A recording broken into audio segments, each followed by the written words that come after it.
I-fold ang iyong dila pabalik at gamitin ang iyong unang dalawang daliri mula sa bawat kamay upang itulak ito pababa ng matatag.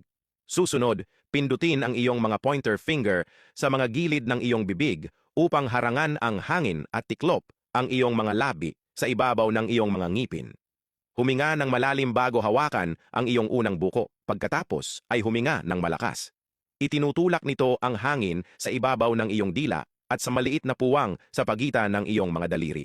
At kung patuloy mong isasaayos ang iyong mga daliri, labi at dila, sa huli ay mahahanap mo ang tamang kombinasyon upang lumikha ng malakas na sipol katulad nito.